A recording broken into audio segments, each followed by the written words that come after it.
What happens when our calling collides with reality? Every teacher starts with a vision, but reality tests that vision and will test that calling very quickly. Every teacher has a dream of shaping lives, of changing the future, of impacting students, of seeing students go on to do great things. And oftentimes we're extraordinarily disappointed. And then there's the issue of the reality of the classroom and behavior issues, in particular today. You know, that's one of the top reasons why teachers are leaving the profession today, right behind the idea of unpaid overtime, the amount of hours that we have to work, a lack of supportive admin and things of that nature, is student behavior. In some places in America, student behavior is completely off the hook. Then there's the amount of work that goes into teaching.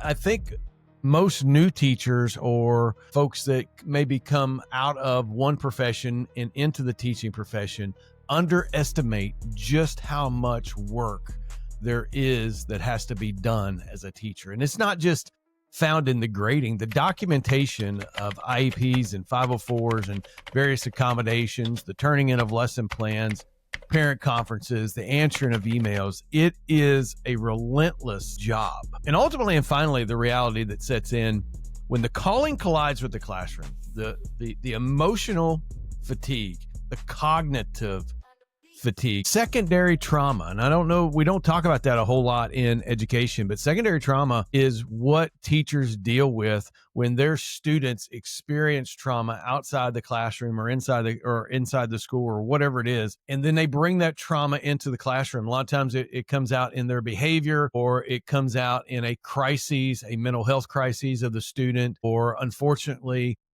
many students harm themselves, self-harm, or other aspects that end up in Baker Act. And we struggle with that because we care about our students and we don't want our students to be hurt. That's the reality of the classroom.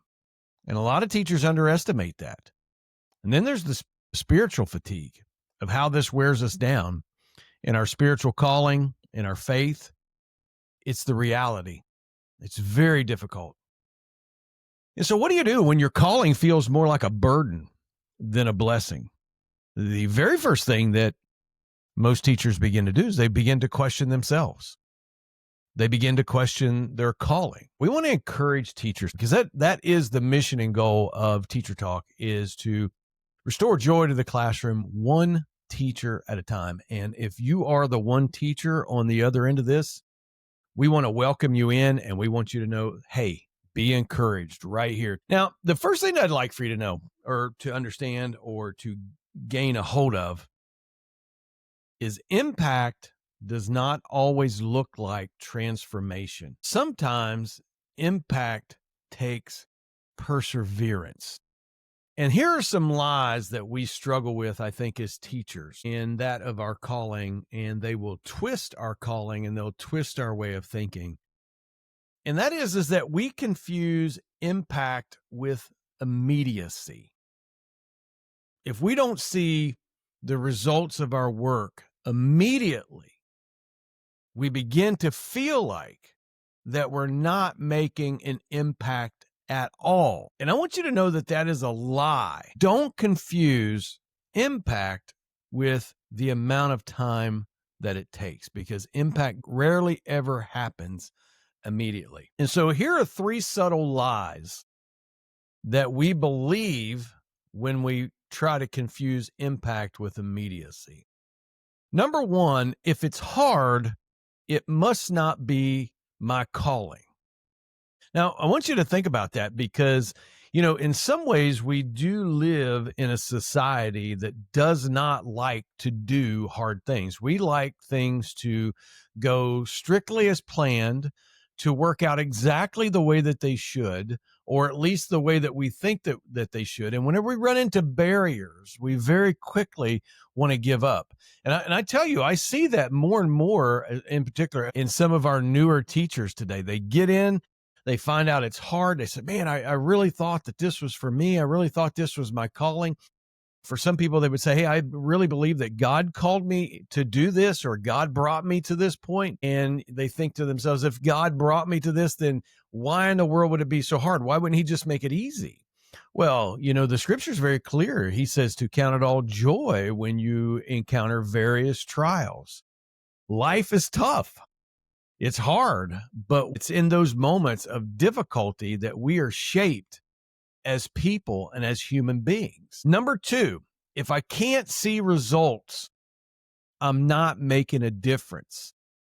And I want to go back to our opening segue right there. You might not see results on the front end. It may be 2 or 3 or even many years down the road. Even academic results we may not see. I think back to my teachers and how disappointed my teachers must have been with me. I tell my students all the time, I graduated high school with a 1.82 grade average. You can't get out of high school with a 1.82 grade average today. I imagine that my teachers looked at me and says, look, I have poured my heart into this kid. I've done everything I can to help him learn. And yet he just does not respond. I bet many of them did feel like they were failing or that they were letting me down. But here's the facts. They didn't let me down.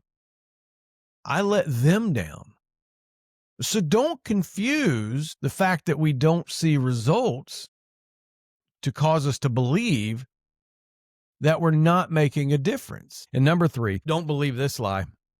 The lie that twists our calling is that if I slow down, somehow I'm letting others down. I want you to know that teaching is tough. It's always been tough, and it's always going to be tough. And I know that you already know that. And oftentimes we feel like that working ourselves into exhaustion is a badge of honor. And I want you to know that it's not a badge of honor. It's really a way to work yourself out of a career where you can make high-level impact over time. So don't think that if you learn how to say no to things and that you change instead of volunteering for everything, even things that you weren't asked to volunteer for, don't think that if you stop doing those things that somehow you're letting other people down. You're not. And I want to tell you why. Because the best thing that you can give to your students, to your principal, and to your organization is the most healthiest version of yourself possible. Anything less than the most healthiest version of yourself, then you are failing your students. Do not buy the lie that if I slow down and take care of myself, that somehow I'm failing my students or I'm failing my organization. The scripture is very clear. Trust in the Lord, right? Don't trust in yourself, but trust in the Lord, and He will make your path straight. He will bring about your plans. We get past these lies and yet our calling still feels overwhelming. And the first thing that I want to say is that the calling of a teacher is always going to feel like it's overwhelming because there is so much riding on the line. We have to redefine impact. The greatest impact often happens through quiet faithfulness. And what I mean by that is that impact is not always and is rarely ever dramatic. One of the things that we like as people is we like to see the sudden breakthroughs. We like to see the big breakthroughs. And I guess we get those every once in a while, but not very often. For the most part, making an impact is cumulative. And that's why we said earlier that making an impact happens over time. It happens through perseverance, or in this case, quiet faithfulness. It is a cumulative effect of consistent, everyday, faithful actions, meaning that we show up, we treat our students with kindness, we teach with diligence, we love those who are around us. Those things for a lack of other things, when done on a daily basis in small increments, they accumulate over time to make an impact in the life of a student that they will never forget. I can remember whenever I was in the first grade, and if you don't mind, go ahead and take up a cup of coffee here. Again, I don't know where you're listening or watching. If you're watching on YouTube, jump in here and grab a cup of coffee and enjoy it. If you are listening on Spotify or Apple, go ahead and get yourself a cup of coffee there as well. I love coffee, so I'm going to have a drink of it if you don't mind. And oh, by the way, I love coffee so much, I put a link down in my thing. So if you appreciate the work that we do here at Teacher Talk, because everything we do is free, it runs completely off of any kind of donations that anybody provides. There is a link in my bio where you can buy me a cup of coffee. And if you would do that, I would appreciate that. So I can remember talking about the impact of a teacher over time. I remember my first grade teacher, Miss Birchfield. She called me a pest. Of all things, she called me a pest. And I have never, ever, ever forgotten those words. I'm 53 years old. I guess I was probably 6 in the first grade. I have never forgotten the fact that she called me a pest. On the other hand, Lee Walters, Mr. Walters, he was, I guess he was my economics teacher in high school. He actually taught us in middle school for a little while. I think he was a social studies teacher, he was a PE teacher. But more importantly, he was my basketball coach. And he didn't call me a pest. What he told me is that I could be the next best NBA player. Now, I look back on that and I find that to be ridiculous. And the reason why is because I'm 5'7". I can't jump. I could play basketball whenever I was a kid. I was pretty good. I could shoot, and things of that nature. I guess I was above average. But he referred to me as the guy that could go on to college and go on to play ball in the NBA. And guess what? I haven't forgotten that either. I remember that to this day. Now, both of those teachers had an impact. In one moment, my first grade teacher, Miss Birchfield, labeled me as a pest. And by the way, she was probably right. At least in that moment, she was frustrated. But on the other hand, my coach labeled me as far more than what I could ever be. There's no way I could ever be an NBA player. No way. I'm still only 5'9". No way. But he planted a seed that said, John, you're not living up to your potential. There's more that you can do. And he planted that seed over and over and over. An accumulative effect of the work that he did is in part why I am who I am today and why I am where I am. Listen, the greatest impact teacher often happens through quiet faithfulness. Number 2, rest, reflection, and boundaries amplify influence more than overwork. Why is that true? And it's because the emotionally, cognitively, mentally, and spiritually fatigued teacher is not an effective teacher.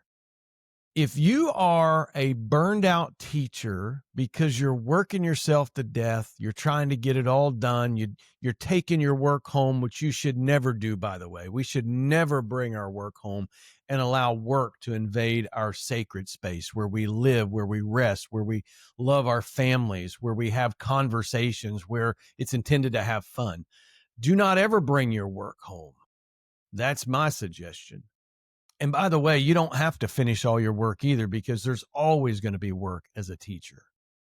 So if you're doing those things and you are on the brink of burnout, or if you're on the brink of exhaustion, or you're suffering with chronic stress, you are not effective. You can't be effective in those ways. And as a matter of fact, if that's where you're at, no matter how hard you work, you will never convince yourself that you're making any progress whatsoever. Learn to rest and reflect and to set boundaries. Down in the description box, if you're looking on YouTube, or in the show notes, if you're on Spotify, there are some free guides down there. There's a 5-minute reset. You can keep it right at your desk and you can use it over and over and over. It doesn't matter what day it is or what situation it is. There's a couple of prompts there. I think it's like 4 quadrants that you can work through it. I say 5-minute reset. You can probably get through it in less than 5 minutes, or you can take longer than 5 minutes. The point is, it's free. It's down there for you. So jump down there and grab it. Also, there's a guide down there, How to Reclaim Your Limits, about setting boundaries. And again, it's free. It's 100% free, and it's always free. And I made it specifically for teachers. So feel free to jump down there and grab that thing. Number 3, you can't be light, or you can't relight your flame if you never recharge. You cannot carry the burden of a teacher if you're completely exhausted. And so you have to pace yourself. Impact happens over time through quiet faithfulness. The writer of the Proverbs in Proverbs chapter 11, verse number 25 says, whoever refreshes others will himself be refreshed. And so here's the thing. I want to invite you to a renewal, and it's an invitation. And the first thing that I want you to know, and I want you to hear, is that long days, hard work, failures, miscues, that does not mean that you are not impacting students. It doesn't mean that you aren't impacting the people around you. You can have hard times. You can have miscues. You can have days where you're off. You can deal with or struggle with your classroom management and still be effectively making an impact on students. The second thing is that you can have both a calling and you can set boundaries. I like what the scripture says. It says, the man who lacks self-control is like a city whose wall is broken down. And a lot of times we think about self-control as like reckless behavior, going out and doing risky stuff and things of that nature. And for sure, that is a lack of self-control. But you know what else is a lack of self-control? When we fail to set boundaries, we are failing to control our time. We're failing to control our limits. We're failing to control our spiritual, mental, emotional, and physical health. And we're like a city whose wall has broken down. And for those of you that maybe have never heard that proverb before, in the ancient time, a wall was intended to protect a city. And it doesn't necessarily protect the city by being restrictive. It's not trying to restrict the city, because you can go in and out the gates all that you want. Rather, the boundaries or the gate or the wall is intended to keep things in their place. The things that need to stay out.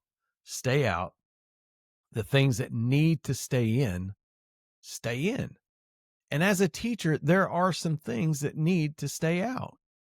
The voices that say, hey, you're not doing enough, that cause you to work yourself into oblivion. The voice that says, hey, maybe this isn't for you, that needs to stay out. The lies that, hey, you can't handle this, those lies need to stay out.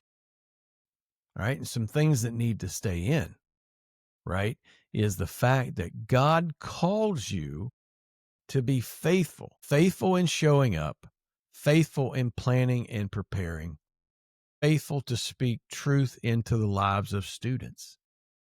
All he's asked us to do is to sow seed. What does the scripture says? It says one man sows, another man waters, but it's who brings the harvest? God brings the harvest. God's in control of how what we do will ultimately bring an impact in the lives of the students that we serve.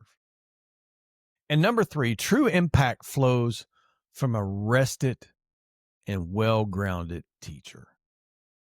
You have to take time to slow down.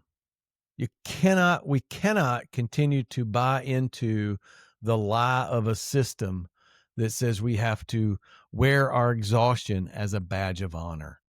It is not good to work without real rest. And when I say rest, I don't necessarily mean sleep, although sleep is rest. Rather, I mean times where we completely cut off any thought or any application of education, cutting it all off. No talk about school, no work about school, no emails, no thinking about the next unit that you have to get prepared for, or the parent meeting that you have to get prepared for first thing Monday morning, or the IEP, or the discipline problem that's in your room. You have to drown that all out and get rid of it and reset your mind. Find things that bring you joy, that make you happy. 3 years ago, I woke up and my face went completely paralyzed as a result of burnout. I would go to school and my kids were like, "Hey, Miller, did you have a stroke?" And I'm like, "No, I didn't have a stroke. I don't know what my face is doing." But it was paralyzed. I couldn't shut my eyes. I had to tape my eyes. I didn't even miss a day of work because I thought that made everybody look at me and say, "Man, look how dedicated he is." And you know what they really thought to themselves? "Look at that fool." That's exactly what they thought. And in the midst of that, what happened is that God gave me a hobby of refurbishing furniture. I've never refurbished anything in my life. I don't have a creative bone in my body whatsoever. But God gave me that hobby of refurbishing furniture. And somehow through that hobby and through the sanctuary of my garage and his presence, he was able to heal me, not just physically, but he healed me mentally and emotionally, and more importantly, spiritually. True impact flows from a rested and grounded teacher. So let me ask you a question. What is it that you do for joy, for fun, for relaxation? Do you knit? Do you hike? Do you kayak? Do you work in your garage? Do you sit on the porch? Do you walk around the neighborhood? What is it that you do that you can implement in your life and take your mind completely off of things education related? Find that thing and then go do it and rest. Now, here's the thing. I don't know where you're at as a teacher. I don't know where you're at in your journey. I can only tell you where I'm at in mine. I'm 3 years post teacher burnout. As a matter of fact, Teacher Talk was born out of that experience. And that's why we do what we do. And so what I want to say to you, teacher, I want to say to you that you haven't lost your calling. Yes, the days are hard, but this job is hard. This calling is hard. And it's through all of that hard things, or all of those hard things, that your faithfulness will impact the students that you've been called to serve. And God calls us to be faithful. Be faithful. Teachers, if you look right up there, there's a couple videos that YouTube wants you to watch. They're both about boundaries. One of those videos is the real life story of a teacher. So go check that one out and then check out the other one. But more importantly, go ahead and hit subscribe. And I want you to stay strong and keep teaching.